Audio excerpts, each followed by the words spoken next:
I guess one of the questions that we get and it's kind of going over is people want to know where the bottom is, right? So like if we look at the EMAs, if we look at the trends, is there a bottom in sight? Are we near it? I guess in like 2020, it was the same type of For question sure. when we looked at COVID and it was like, wait, the market hit 13,000. I'm like, wait, this thing could fall. Where could it reach? So like, are we near it based on like what you're seeing? I guess some of the things I'm looking at, have we hit a trend line near the bottom? No, 540, 530 could be the bottom Whew. on the SPY. 5,400. So Tom Lee predicts. He said that this is the best time to buy stocks now, and Shout out to Tom. he's predicting a massive rally in a couple of months. What do you think? I agree. All the money's gonna flow in. Like, listen, okay, something I want everyone to take a look at. When the market is in triage, notice who isn't speaking. Buffett, Tudor Jones, Druckenmiller, all the greats are being quiet and executing. All the greats in private equity are executing. They're buying, right? So if we get to like we are really at a point where if the market is off 15 to 30% in some markets, now is the time to buy. We will have a nice rally probably come into at right after InvestFest, like the same way it did last year. So if I'm buying now, this should be the strategy. Buy in February and hold through October, November.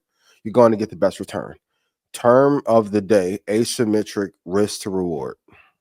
So if I buy now, I have a higher probability chance of getting a 15% or 20% return now than opposed to if I did it 2 months ago. The market has come down to a level where I would want to invest. So if I'm getting in at on a SPY 550 or 545, I can see probably by August or early September us being back at 600. Now is definitely a time to buy if you're looking to hold for the long term investing only. There you have it. Okay. Is it time to ditch the chase for big gains and bunker down to safe value stocks only? The real value is buying great companies at a great price. I know a lot of times we talk about sector rotation, and this argument is coming up again: tech versus value. The real value is to buy at the right price. Are there some value stocks that I like? For sure. Waste Management being one, Caterpillar being another, Home Depot being another. Great. But if you think that you're going to be able to get away from technology stocks when it's the only thing really well, not only, but one of the main things driving GDP in America, that in healthcare, you're poorly mistaken. The real value is to buy at a deep discount and then concentrate.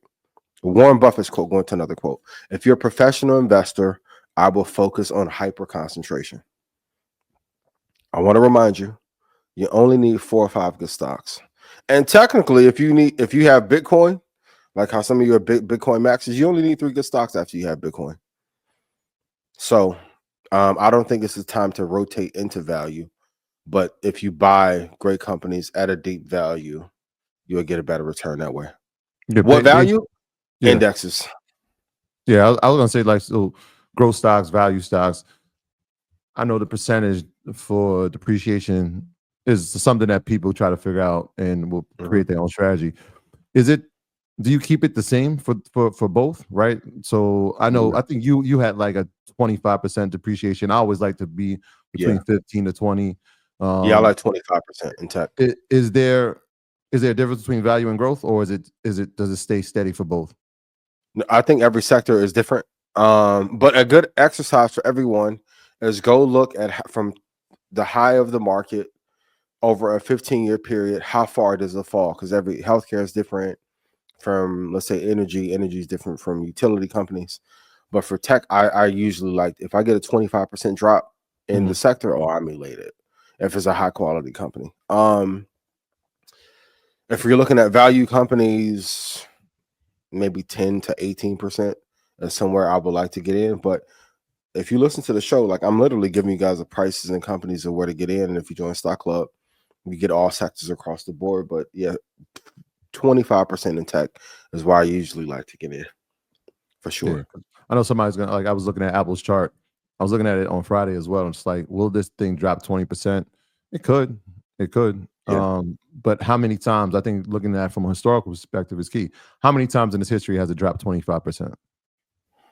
Right. And then so Go homework, or you go on ChatGPT or Claude and ask. it'll tell you The research is in his heart now. and it will tell you.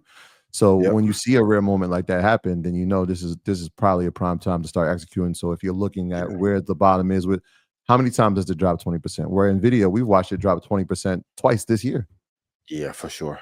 Right. And even lower. So taking a look from a historical perspective of how that stock has performed, especially some of these mega cap and these strong companies, look at their historical perspective so you can start getting an inkling of, all right, this might be a good point of entry.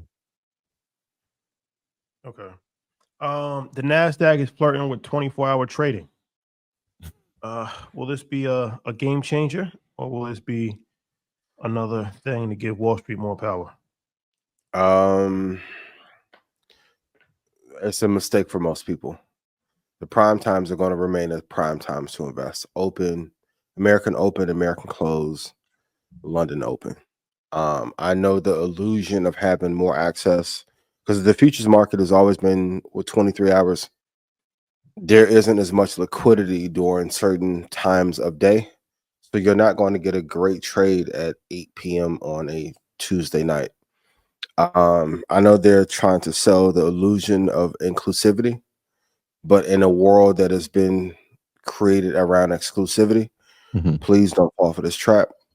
And be very careful. Your trading plan as a result should not change.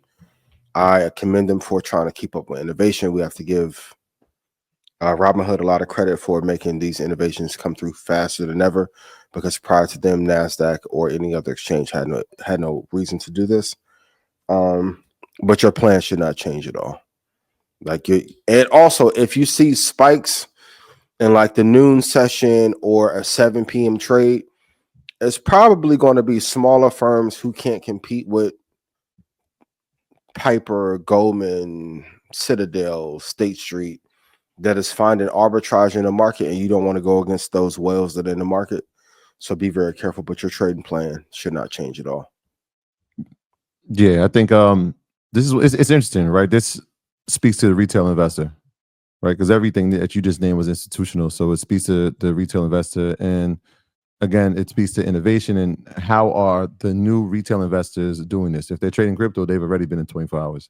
For sure. A lot of the new retail investors have used platforms like Robinhood because of the use case, and they said it's a lot easier, and they use gamification allegedly to help bait those people in.